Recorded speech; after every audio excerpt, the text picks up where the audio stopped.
ತಿರುಚಿಟ್ರಂಬಲಂ. ಓಂ ಶಿವಾ ತಿರುಚಿಟ್ರಂಬಲಂ.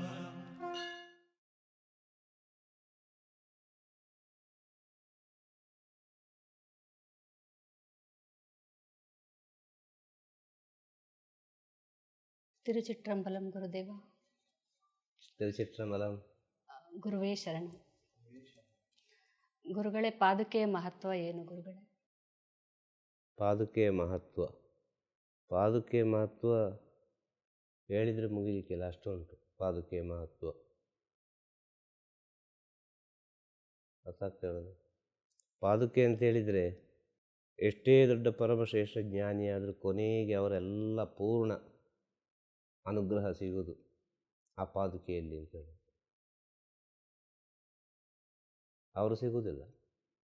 ಅವರು ಉಪಯೋಗಿಸಿದ ವಸ್ತುಗಳು ಆ ಕಡೆ ಈ ಕಡೆ ಏನೆಲ್ಲ ಆಗಿರುತ್ತದೆ. ತಿಳಿದವರು ಅವರು ಉಪಯೋಗಿಸಿದ ಎಲ್ಲ ವಸ್ತುಗಳನ್ನು ಅಷ್ಟು ಜೋಪಾನವಾಗಿ ಇಟ್ಟುಕೊಳ್ತಾರೆ.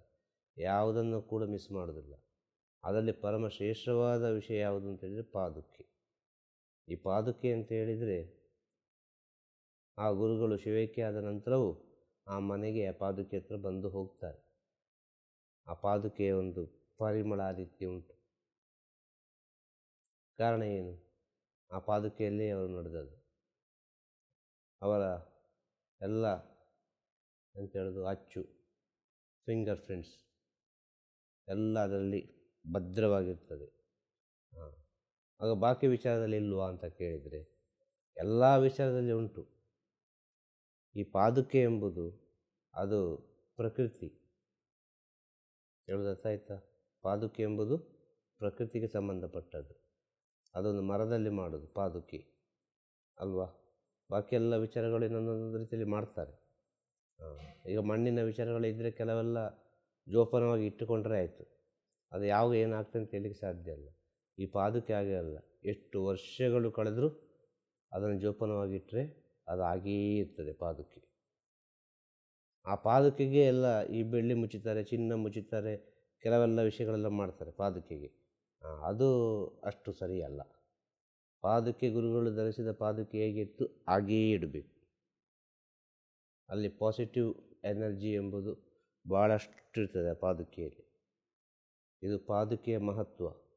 ಈ ಪಾದುಕೆಯ ಮಹತ್ವ ಗೊತ್ತಾಗಬೇಕು ಅಂತ ಹೇಳಿದರೆ ಗುರು ಪಾದುಕೆ ನಮ್ಮ ಮನೆಯಲ್ಲಿ ಇದ್ದುಕೊಂಡು ಆ ಪಾದುಕೆಗೆ ನಾವು ಎಷ್ಟು ಶರಣಾಗತಿಯಿಂದ ಒಂದು ಸೇವೆಯನ್ನು ಸಲ್ಲಿಸ್ತೇವೋ ಆ ಗುರುವಿನ ಪಾದುಕೆಯನ್ನು ಇಟ್ಟುಕೊಂಡು ಅವ ಬ್ರಹ್ಮಜ್ಞಾನಿಯಾಗ್ಬೋದು. ಅವನಿಗೇನೂ ಬೇಡ. ಇದು ಪಾದುಕೆಯ ಮಹತ್ವ. ಹೇಳೋದಕ್ಕಾಗ್ತದ? ಇನ್ನೆಷ್ಟೋ ವಿಚಾರಗಳು ಉಂಟು. ಆ ಒಂದು ಪಾದುಕೆ ಇದ್ದರೆ ಸಾಕು. ಎಷ್ಟೋ ಪುಣ್ಯಕ್ಷೇತ್ರದ ಮಹತ್ವ ಆ ಪಾದುಕೆಯಲ್ಲಿ ಅಡಗಿದೆ. ಇಡೀ ಬ್ರಹ್ಮಾಂಡದ ಮಹತ್ವವೇ ಪಾದುಕೆಯಲ್ಲಿ ಅಡಗಿದೆ. ಅಲ್ಲಿ ಇರುವುದು ವಿಚಾರ ಏನು ಅಂತ ಹೇಳಿದರೆ, ಪಾದುಕೆ ಹಾಕಿದವರು ಯಾರು? ಒಂದು, ಪಾದುಕೆಯನ್ನು ಪೂಜಿಸುವವರು ಯಾರು? ಎರಡು, ಪಾದುಕೆ ಹಾಕಿದವರು ಹೇಗೂ ಬೇಕಾದರೂ ಇರಲಿ, ಪಾದುಕೆಯನ್ನು ಪೂಜಿಸುವ ಪವಿತ್ರವಾಗಿದ್ದರೆ ಅದೇ ಪಾದುಕೆ ಅವನಿಗೆ ಮುಂದಿನ ದಾರಿಯನ್ನು ಮಾಡಿಕೊಡ್ತದೆ. ಹೇಳ್ದರ್ಥ ಆಯ್ತಾ? ಇಲ್ಲಿ ಪಾದುಕೆ ಹಾಕಿದವರ ವಿಚಾರದಲ್ಲಿ ಇಲ್ಲ. ಪಾದುಕೆಯನ್ನಿಟ್ಟು ಪೂಜಿಸ್ತಾರಲ್ಲ, ಅದನ್ನಿಟ್ಟು ಕಾಪಾಡ್ತಾರಲ್ಲ, ಅದನ್ನಿಟ್ಟು ಪ್ರಪಂಚಕ್ಕೆ ಒಳಿತು ಮಾಡ್ತಾರಲ್ಲ, ಅವರ ಕೈಯಲ್ಲಿ ಉಂಟ ಪಾದುಕೆಗೆ ಇನ್ನಷ್ಟು ಮಹತ್ವವನ್ನು ಕೊಡುವುದು, ಶಕ್ತಿಯನ್ನು ಕೊಡುವುದು. ಒಂದು. ಇನ್ನು ಪಾದುಕೆ ಹಾಕಿದವರು ಯಾರ ಪಾದುಕೆ? ಅವರು ಯಾವ ಸ್ಥಿತಿಯಲ್ಲಿದ್ದರು? ಆ ಜ್ಞಾನಿಗಳ ಜ್ಞಾನ ಎಂಥದ್ದಾಗಿತ್ತು, ಶಕ್ತಿ ಏನಾಗಿತ್ತು, ಅದನ್ನು ನಾವು ಸರಿಯಾಗಿ ನಾವು ಪೂಜಿಸ್ತಾ ಬಂದರೆ ಅವರು ತನ್ನಿಂದ ತಾನಾಗಿ ಯಾವುದೋ ಒಂದು ರೀತಿಯಲ್ಲಿ ಬಂದು ನಮ್ಮ ಹತ್ರ ಒಂದು ಸೂಚನೆ ಕೊಡ್ತಾನೆ ಇರ್ತಾರೆ. ಅವರು ನಮ್ಮ ಸುತ್ತಮುತ್ತಲು ಕಾಯ್ತಾನೇ ಇರ್ತಾರೆ. ಹೇಳೋದರ್ಥ ಆಯ್ತಾ? ಪಾದುಕೆ ಮಹತ್ವವನ್ನು ಹೇಳಿದರೆ ಅದು ವರ್ಣಿಸಲಿಕ್ಕೆ ಸಾಧ್ಯ ಇಲ್ಲ. ಎಲ್ಲರಿಗೂ ಪಾದುಕೆ ಸಿಗುವುದೂ ಇಲ್ಲ. ಪಾದುಕೆ ಸಿಗಬೇಕು ಅಂತ ಹೇಳಿದರೆ ಅಷ್ಟು ಪುಣ್ಯ ಮಾಡಿರಬೇಕು, ಒಂದು ಜನ್ಮದ ಸಂಬಂಧ ಇರಬೇಕು. ಪಾದುಕೆನಿಟ್ಟು ಪೂಜೆ ಮಾಡೋದು ಮಾತ್ರ ಅಲ್ಲ, ಪಾದುಕೆಯನ್ನು ಮನೇಲಿ ಇಟ್ಟರೆ ಸಾಲದು. ಆ ಪಾದುಕೆ ಇಟ್ಟ ನಂತರ ಪಾದುಕೆಗೆ ತಕ್ಕವಾಗಿ ನಾವು ನಮ್ಮ ಜೀವನವನ್ನು ಅನುಸರಿಸಿಕೊಂಡು ಹೋಗಬೇಕು. ಇದನ್ನು ಅನುಭವ ರೂಪದಲ್ಲಿ ನಾವು ತಿಳಿಬೇಕು. ಯಾವುದನ್ನು? ಈ ಪಾದುಕೆಯ ವಿಚಾರವನ್ನು. ಇದು ಸಿಗಬೇಕು ಅಂತ ಹೇಳಿದರೆ ಒಂದು ಶಿಷ್ಯರಾದರೆ ಸಿಕ್ಕಲಿಕ್ಕೆ ಸಾಧ್ಯ, ಒಂದು ವಿಷಯ. ಇನ್ನು ಜನ್ಮ ಜನ್ಮದ ಸಂಬಂಧ ಇದ್ದರೆ ಸಿಕ್ಕಲಿಕ್ಕೆ ಸಾಧ್ಯ. ಇದು ನಾನು ಪಡ್ಕೊಳ್ತೇನೆ ಅಂತ ಹೇಳಿದರೆ ಅದು ಸಿಗುವುದಿಲ್ಲ, ಸಿಕ್ಕಿದ್ರೂ ನಿಲ್ಲುವುದಿಲ್ಲ. ಯಾವುದೋ ಒಂದು ವಿಷಯದಲ್ಲಿ ಅದು ಅಲ್ಲಿಂದ ಏನೋ ಒಂದು ಆಗಿಬಿಡ್ತದೆ. ಸಿಕ್ಕಿದ ಸ್ಥಳದಲ್ಲಿ ಅದಕ್ಕೆ ನೀರು ಬಿದ್ದು ಅಲ್ಲ ಏನೋ ಗೆದ್ಲಿ ಹಿಡಿದು ಯಾವುದೋ ಒಂದು ರೀತಿಯಲ್ಲಿ ಅದು ಏನೋ ಒಂದು ಆಗಿ ಕೆಟ್ಟು ಹೋಗಿಬಿಡ್ತದೆ ಅದು. ಇನ್ನು ಪವಿತ್ರ ಮನಸ್ಸಿಗೆ ಸಿಕ್ಕಿದರೆ ಆ ಪಾದುಕೆ ಏನೂ ಆಗುವುದಿಲ್ಲ. ಅದೆಲ್ಲ ಮಾತ್ರ ರಿಸೀವ್ ಮಾಡ್ತದೆ ಅಂತೇಳಿ, ಅದು ಮರ ಆದ ಕಾರಣ. ಗೊತ್ತಾಗ್ತಾ ಹೇಳೋದು? ಹಾಂ, ಅದರಲ್ಲಿ ವಾಯುತತ್ವ ಅಡಗಿದೆ, ಸತ್ಯ ವಿಷಯ. ಅದರಲ್ಲಿ ಅಗ್ನಿತತ್ವವು ಅಡಗಿದೆ, ಅದರಲ್ಲಿ ಜಲತತ್ವವೂ ಅಡಗಿದೆ. ಯಾವುದರಲ್ಲಿ? ಈ ಪಾದುಕೆಯಲ್ಲಿ. ಆದ ಕಾರಣ ಪಾದುಕೆಗೆ ಅಭಿಷೇಕ ಮಾಡೋದು, ಇದರಲ್ಲಿ ಜಲತತ್ವ ಉಂಟು ಅಂತೇಳಿ. ಆದ ಕಾರಣ ಪಾದುಕೆಗೆ ಆರತಿ ಮಾಡೋದು, ಇದರಲ್ಲಿ ಅಗ್ನಿತತ್ವ ಉಂಟು ಅಂತೇಳಿ. ಆದ ಕಾರಣ ಪಾದುಕೆ ಇಟ್ಟಲ್ಲಿ ಎಲ್ಲ ಧೂಪ ಎಲ್ಲ ಹಾಕೋದು, ಆ ಪಾದುಕೆಯನ್ನು ತಲೆ ಮೇಲೆ ಇಡುವುದು. ಇದು ಶಾಸ್ತ್ರದಳಕ್ಕೆ ಸಂಬಂಧಪಟ್ಟದ್ದು, ಬ್ರಹ್ಮಾಂಡಕ್ಕೆ ಸಂಬಂಧಪಟ್ಟದ್ದು. ಇದು ನಮ್ಮಿಂದ ಮಿಗಿಲಾದದ್ದು ಇದು ಅಂತೇಳಿ ತಲೆ ಮೇಲೆ ಇಟ್ಟದನ್ನು ಪೂಜಿಸುವುದು ಪಾದುಕೆಯನ್ನು. ಆ ಪಾದುಕೆಯನ್ನು ಯಾರೊಬ್ಬರು ಪೂಜಿಸ್ತಾರೋ ಅವರ ಗುರುಗಳು ಏನೆಲ್ಲ ಹೇಳಿದ್ದಾರೋ ಅದನ್ನು ಅವರ ಜೀವನದಲ್ಲಿ ಅನುಸರಿಸಿಕೊಂಡೇ ಬಂದರೆ ಅವರು ಈ ಮಾಯಾ ಪ್ರಪಂಚದಿಂದ ಹೊರಗೆ ಬರಲಿಕ್ಕೆ ಸಾಧ್ಯತೆ ಇದೆ. ಇದು ಪಾದುಕೆಯ ಮಹತ್ವ. ಒಂದು ಪಾದುಕೆಯನ್ನು ಇಟ್ಟು ಒಬ್ಬ ತಿಳಿದೋ ತಿಳಿದೆಯೋ ಒಂದು ಪಾದುಕೆಯನ್ನಿಟ್ಟು ಆ ಪಾದುಕೆಗೆ ಏನೋ ವಿಭೂತಿಯೋ ಗಂಧವೋ ಕುಂಕುಮವೋ ಏನೋ ಒಂದು ಹಾಕಿ ಏನೋ ಒಂದು ನೀರಿನಲ್ಲಿ ತೊಳೆದು ಏನು ಅವನಿಗೆ ಏನು ಮನಸ್ಸಿಗೆ ಕಾಣುತ್ತದೆ ಆ ರೀತಿಯಾಗಿ ಒಂದು ಪೂಜೆ ಮಾಡಿ ನಮಸ್ಕಾರ ಮಾಡಿದರೆ ಸಾಕು, ಅವನು ಎಲ್ಲಿಗೋ ಹೋಗಿ ತಲುಪ್ತಾನೆ ಅಂತ ಹೇಳೋದು. ಈ ಸತ್ಯ ವಿಚಾರ, ಇದು ಅನುಭವಿಸಿ ಹೇಳುವಂಥ ವಿಚಾರ. ಇದು ಪಾದುಕೆಯನ್ನು ತಲೆ ಮೇಲೆ ಇಟ್ಟರೆ ಏನಾಗ್ತದೆ ಅಂತ ಹೇಳೋದು. ಒಂದು ಪಾದುಕೆ ಒಂದು ಮನೆಯಲ್ಲಿ ಉಂಟು ಅಂತ ಹೇಳಿದರೆ ಅದು ಕೆಳಗಡೆ ಇರಲೇಬಾರ್ದು, ಪಾದಕ್ಕೆ ಮೇಲುಗಡೆ ಇಡಬೇಕು, ಎಲ್ಲರಿಗಿಂತ ಮೇಲೆ ಪಾದ. ಕೆಲವು ಜ್ಞಾನಿಗಳ ಸಮಾಧಿಯಲ್ಲಿ ಮೇಲುಗಡೆ ಪಾದ ಹಾಕ್ತಾರೆ. ಆ ಪಾದದ ಅಡಿಯಲ್ಲಿ ನಾವೆಲ್ಲ ಹೋಗಬೇಕು ಅಂತೇಳಿ, ಅವರ ಪಾದದ ಅಡಿಯಲ್ಲಿ ನಾವೆಲ್ಲ ಇರೋದು ಅಂತೇಳಿ. ಅಂದರೆ ಅವರು ಆಕಾಶ ತತ್ವದಲ್ಲಿ ಇರ್ತಾರೆ ಅಂತೇಳಿ. ಆಗ ಆಕಾಶ ತತ್ವ ಆ ಪಾದಕ್ಕೆ ಎಂಬುದು ಅಷ್ಟು ಶ್ರೇಷ್ಠ ಅಂತ ಹೇಳೋದು.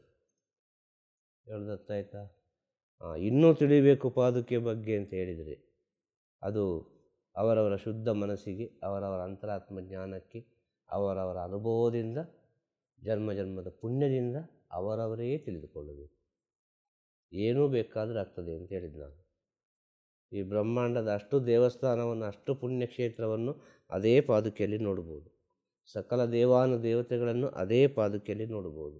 ಅಷ್ಟಸಿದ್ಧಿಗಳನ್ನು ಅದೇ ಪಾದುಕೆಯಲ್ಲಿ ನೋಡ್ಬೋದು. ಹೇಳೋದು ಅರ್ಥ ಆಗ್ತದಾ? ಹಾಂ, ಪಾದುಕೆಯ ಮಹತ್ವ ಇದರಿಂದ ಮೇಲೆ ಏನು ಹೇಳಲಿಕ್ಕೆ ಉಂಟು? ಏನು ಹೇಳಲಿಕ್ಕೆ ಸಾಧ್ಯ? ಅನುಭವಿಸಬೇಕು. ಪಾದುಕೆ, ಒಂದು ಗುರುಗಳ ಪಾದುಕೆ ಸಿಕ್ಕಿತು, ಅದನ್ನು ಎಷ್ಟು ಒಂದು ಪ್ರೀತಿಯಿಂದ, ಎಷ್ಟೊಂದು ಶರಣಾಗತಿಯಿಂದ ಅದನ್ನು ಪೂಜೆ ಮಾಡಿ ಗುರುವಾರ ದಿನ ಅನ್ನದಾನ ಮಾಡಿಕೊಂಡು ಏನು ಅವರ ಕೈಲಿದ್ದ ಒಂದು ವಿಚಾರವನ್ನು ಏನು ಅಲ್ಲಿ ಬಂದ ಭಕ್ತಾದಿಗಳಿಗೆ ಹಂಚುತ್ತಾ ಇದ್ದರೆ ಅಲ್ಲಿ ಸಕಲ ಸಿದ್ಧಿಗಳು ತನ್ನಿಂದ ತಾನಾಗಿ ಆಟ ಆಡ್ತಾ ಇರ್ತದೆ. ಸಕಲ ಸಿದ್ಧಿಗಳು, ಅಷ್ಟಸಿದ್ಧಿಗಳು, ಅಷ್ಟಮ ಸಿದ್ಧಿ ಅಂತ ಹೇಳ್ತಾರೆ. ಅದರಿಂದ ದೊಡ್ಡ ಸಿದ್ಧಿಯೇ ಇಲ್ಲ. ಅರ್ಥ ಆಯ್ತಾ? ಈ ಅಷ್ಟಮ ಸಿದ್ಧಿಗಳು ಅಲ್ಲೇ ಪಾದುಕೆ ಹತ್ರ ಯಾವುದೋ ಒಂದು ರೀತಿಯಲ್ಲಿ ಸುತ್ತಾಡ್ತಾನೇ ಇರ್ತದೆ.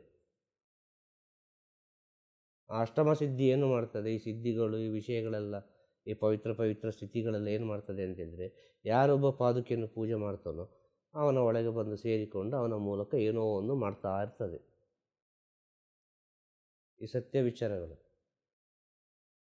ಅಷ್ಟು ವಿಷಯ ತನ್ನಿಂತಾನಾಗಿಯೇ ಸಿಗ್ತದೆ ಒಂದು ಗುರು ಪಾದುಕೆಯಲ್ಲಿ. ಯಾವ ಇದು ಬೇಡ, ಯಾವ ಮೂರ್ತಿಯೂ ಬೇಡ, ಯಾವ ಎಂತೆಲ್ಲ ಉಂಟು ಪ್ರಪಂಚದಲ್ಲಿ ವಿಚಾರಗಳೆಲ್ಲ. ಆ ಲಿಂಗ, ಈ ಲಿಂಗ, ಆ ಕಲ್ಲು, ಈ ಕಲ್ಲು, ಅದು ಅದಕ್ಕೆ ಒಳ್ಳೆಯದು, ಇದು ಇದಕ್ಕೆ ಒಳ್ಳೆಯದು, ಈ ರುದ್ರಾಕ್ಷಿ, ಆ ಕಡೆದು ಈ ಕಡೆದು, ಅಲ್ಲಿ ಹಿಮಾಲಯದಿಂದ ತಂದೆ, ಮಾನಸ ಸರೋವರದಿಂದ ತಂದೆ, ಅಲ್ಲಿಂದ ತಂದೆ, ಇಲ್ಲಿಂದ ತಂದೆ, ಹಾಗೆ ಮಾಡಿದೆ, ಹೀಗೆ ಮಾಡಿದ್ದೆ, ಸಾವಿರ ವಿಚಾರಗಳುಂಟು ಆಧ್ಯಾತ್ಮಿಕ ವಿಚಾರದಲ್ಲಿ. ಈ ಪಾದಕ್ಕೆ ಒಂದು ಇದ್ದರೆ ಉಂಟಲ್ವ, ಗುರುಪಾದಕ್ಕೆ ಒಂದು ಇದ್ದರೆ ಯಾವುದೂ ಬೇಡ. ಇದು ಸತ್ಯ ವಿಷಯ. ಅಂಥ ಜ್ಞಾನಿಗಳು, ಅಂಥ ಯೋಗಿಗಳು, ಅಂಥ ಋಷಿಮುನಿಗಳು ಅಷ್ಟು ಪವಿತ್ರ ಮನಸ್ಸಿನವರು. ಈ ಲೋಕ ಕಲ್ಯಾಣಕ್ಕಾಗಿ ಅವರ ಜೀವನವನ್ನೇ ಮುಡುಪಾಗಿಟ್ಟವರು. ಲೋಕ ಕಲ್ಯಾಣವೇ ಅವರ ಮುಖ್ಯ ಸೇವೆಯಾಗಿತ್ತು. ಅಂಥವರು ನಡೆದಾಡಿದ ಪಾದುಕೆಗೆ ಎಷ್ಟು ಬೆಲೆ ಇರಬಹುದು. ಅವರು ಪುನಃ ಜೀವಂತವಾಗಿದ್ದಾರೆ ಅಂತೇಳಿ ಅರ್ಥ. ಪುನಃ ಯಾವುದೋ ಒಂದು ರೀತಿಯಲ್ಲಿ ಅವರು ಈ ಪ್ರಕೃತಿಯಲ್ಲಿ ಸೇರಿ ಲೋಕ ಕಲ್ಯಾಣ ಮಾಡ್ತಾನೇ ಇದ್ದಾರೆ ಅಂತ ಅರ್ಥ. ಅಂಥ ಒಂದು ಪವಿತ್ರ ಮನುಷ್ಯ ಸಿಕ್ಕಲಿಕ್ಕೆ ಸಾಧ್ಯವ? ಒಂದು ಸಾಧು ಸಂತರು, ಒಂದು ಒಳ್ಳೆಯ ವ್ಯಕ್ತಿ ಒಂದು ಜಾಗೆ ಕಾಲಿಡ್ತಾರೆ ಅಂತ ಹೇಳಿದರೆ ಆ ಜಾಗ ಎಲ್ಲ ಸಮೃದ್ಧಿಯಾಗಿ ಬಿಡುತ್ತದೆ. ಆ ಜಾಗ ಎಲ್ಲ ಎಂಥ ಮರುಭೂಮಿ ಆದರೂ ಕೂಡ ಒಂದು ಡ್ರಾಪ್ ನೀರಾದರೂ ಹೊರಗೆ ಬಂದೇ ಬರ್ಬೋದು. ಯಾವುದೋ ಒಂದು ರೀತಿಯಲ್ಲಿ ಬರ್ಬೋದು. ಕಲ್ಲು ಮುಳ್ಳುಗಳೆಲ್ಲ ಹೂವಿನ ಹಾದಿಯಾಗ್ತದೆ. ಹಾಗೆ ಆದಂಥ ವಿಚಾರ ಈ ಸಿಟಿಗಳೆಲ್ಲ, ಈಗಿನ ಪ್ರೆಸೆಂಟ್ ಸಿಟಿ ಉಂಟಲ್ಲ, ಈ ಬೆಂಗಳೂರು ಸಿಟಿ, ಇದು ಕೂಡ ಇದೇ ರೀತಿ ಆದದ್ದು. ಜ್ಞಾನಿಗಳು ಓಡಾಡಿದ್ದು ಇದು ಬೆಳೀತು ಎಲ್ಲಿಗೋ ಬೆಳೆದು ಜ್ಞಾನಿಗಳನ್ನೇ ಅವಮಾನ ಮಾಡ್ತಾ ಉಂಟು ಇವತ್ತು. ಅವಮಾನ ಮಾಡಿ ಯಾವುದ್ಯಾವುದೋ ರೀತಿಯಲ್ಲಿ ಅನುಭವಿಸಿ ಈಗ ಪುನಃ ಹುಡುಕುತ್ತಾ ಉಂಟು. ಗುರುಗಳೇ ಅಂತೇಳಿ, ಗುರುದೇವ ಅಂತೇಳಿ ಅನೇಕ ಈ ಜ್ಞಾನ ಬೇಕು ಅಂತೇಳಿ ಅನೇಕರು ಈ ಸ್ಪಿರಿಚುವಲ್ ಅಂತ ಹೇಳಿ ಹೋಗ್ತಾನೇ ಇದ್ದಾರೆ. ಕಾರಣ ಏನು? ಇವತ್ತು ಸೈನ್ಸ್ ಎಷ್ಟು ಬೆಳೀತದೋ ಇದರ 2 ಪಟ್ಟು ಜಾಸ್ತಿ. ಸೈನ್ಸ್ 50 ಇದ್ದರೆ ಆಧ್ಯಾತ್ಮಿಕ ಉಂಟಲ್ಲ 150, ಅಷ್ಟು ಫಾಸ್ಟ್ ಹೋಗ್ತಾ ಉಂಟು ಆಧ್ಯಾತ್ಮಿಕ. ಇದು ಯಾರಿಗೆ ಗೊತ್ತಿಲ್ಲ, ಇದು ಯಾಕೆ ಹೋಗ್ತಾ ಉಂಟು ಅಂತೇಳಿ. ಇದು ಹೋಗ್ಲಿಕ್ಕೆ ಕಾರಣ ಕೂಡ ಇದೇ ಒಂದು ಪಾದುಕೆ ಅಂತ ಹೇಳೋದು ನಾನು. ಈ ಭಾರತ ದೇಶದಲ್ಲಿ ಎಷ್ಟು ಜ್ಞಾನಿಗಳ ಪಾದುಕೆ ಉಂಟು ಅಂತ ಹೇಳಲಿಕ್ಕೆ ಸಾಧ್ಯ ಇಲ್ಲ.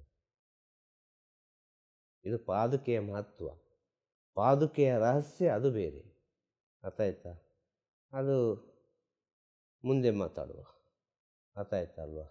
ಅದು ಪಾದುಕೆ ಹಾಕುವ ಸ್ಥಿತಿಯಲ್ಲಿರುವುದು. ಪಾದುಕೆಯ ಮಹತ್ವ ಕೇಳಿದರೆ ಪಾದುಕೆಯ ಮಹತ್ವ ವರ್ಣಿಸಲಿಕ್ಕೆ ಅಸಾಧ್ಯ, ಅದು ಅನುಭವಿಸಲಿಕ್ಕೆ ಮಾತ್ರ ಸಾಧ್ಯ. ಆದರೆ ಇಂಥ ವಿಷಯಗಳೆಲ್ಲ ಖಂಡಿತ ಸಿಗ್ತದೆ. ಈಗ ಹೇಳಿದ ವಿಚಾರಗಳೆಲ್ಲ ಇದೆಲ್ಲ ಅನುಭವದ ಮಾತುಗಳು, ಇಷ್ಟೇ ಹೇಳಲಿಕ್ಕೆ ಸಾಧ್ಯ.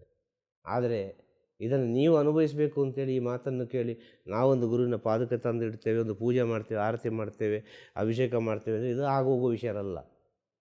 ಇಲ್ಲಿರೋದು ವಿಷಯ, ಸತ್ಯವನ್ನು ತಿಳಿದುಕೊಳ್ಳೋದ್ರಲ್ಲಿರೋದು ವಿಷಯ ಹೇಳಿದ ಕೂಡಲೇ ನಮಗೊಂದು ಪಾದಕ ಸಿಕ್ಕಿದ್ರೆ ಒಳ್ಳೆಯದಾಗ್ತದೆ, ನಮಗೊಂದು ಸಿಕ್ಕಿದ್ರೆ ಹೀಗೆ ಆಗ್ತದೆ ಅಂತೇಳಿ ಅಲ್ಲೆಲ್ಲ ಇರೋದು ವಿಷಯ ಇರೋದು ಎಲ್ಲಿ ಗೊತ್ತಾ? ವಿಷಯ ಇರೋದು ಪಾದಕೆಯನ್ನು ಯಾರೊಬ್ಬ ಪೂಜಿಸ್ತಾನೆ ಅವನಲ್ಲಿರುವುದು. ಅವ ಎಷ್ಟು ಶುದ್ಧದಲ್ಲಿರ್ತಾನೆ, ಎಷ್ಟು ಪವಿತ್ರದಲ್ಲಿರ್ತಾನೆ, ಎಷ್ಟು ಅದಕ್ಕೆ ಸಂಬಂಧದಲ್ಲಿರ್ತಾನೆ, ಎಷ್ಟು ಅದಕ್ಕೆ ಮಿಲನ ಆಗ್ತಾ ಇರ್ತಾನೆ, ಎಷ್ಟು ಕ್ಷಣ ಕೂಡ ಆ ಪಾದಕೆಯಲ್ಲಿ ಅವನ ಲಯವಾಗ್ತಾ ಇರ್ತಾನಲ್ಲ, ಅವನಿಗೆ ಆಗುವಂಥ ವಿಚಾರ ಇದು. ಈಗ ಹೇಳಿದ ವಿಚಾರಗಳೆಲ್ಲ, ಅನುಭವಗಳೆಲ್ಲ, ಇದು ಮಹತ್ವ. ಈ ಮಹತ್ವವನ್ನು ಹೇಳಬೇಕಾದ್ರೆ ಅನುಭವಿಸಿರ್ಬೇಕು ಯಾವುದೋ ಒಂದು ರೀತಿಯಲ್ಲಿ, ಇಲ್ಲದ್ರೆ ಹೇಳಲಿಕ್ಕೆ ಸಾಧ್ಯ ಇಲ್ಲ. ಅದೇ ಹೇಳೋದು, ಹೀಗೆ ನಾವು ಮಾಡಿದ್ರೆ ಹೀಗೆ ಆಗ್ತದಲ್ಲ ಅಂತೇಳಿದರೆ ಇದಾಗುವ ವಿಷಯ ಅಲ್ಲ. ಅದು ಅವರವರ ಜನ್ಮ ಪುಣ್ಯದಲ್ಲಿದ್ದರೆ ಮಾತ್ರ ಸಿಗುವುದು. ಹೇಳ್ತಾಯ್ತಾ? ಗುರುಪಾದಕ್ಕೆ ಸಿಕ್ಕಿದವನಿಗೆ ಮುಂದಿನ ಜನ್ಮ ಅಂತ ಹೇಳಿದರೆ ಮನುಷ್ಯ ಜನ್ಮವೇ ಆಗಿರ್ತದೆ, ಜ್ಞಾನದ ಸ್ಥಿತಿಯಲ್ಲೇ ಇರ್ತಾನೆ ನಾವು. ಇದು ಇನ್ನೊಂದು ರಹಸ್ಯ. ಅರ್ಥ ಆಯ್ತಾ? ತಿರುಚಿಟ್ರಂಬಲಂ ಗುರುವೇ ಶರಣಂ. ಗುರುವೇ ಶರಣಂ. ಗುರುವೇ ಶರಣಂ. ನಮಃ ಶಿವಾಯ. ನಮಃ ಶಿವಾಯ. ನಮಃ ಶಿವಾಯ. ನಮಃ ಶಿವಾಯ. ನಮಃ ಶಿವಾಯ. ನಮಃ ಶಿವಾಯ. ಗುರುವೇ ಶರಣಂ. ಗುರುವೇ ಶರಣಂ.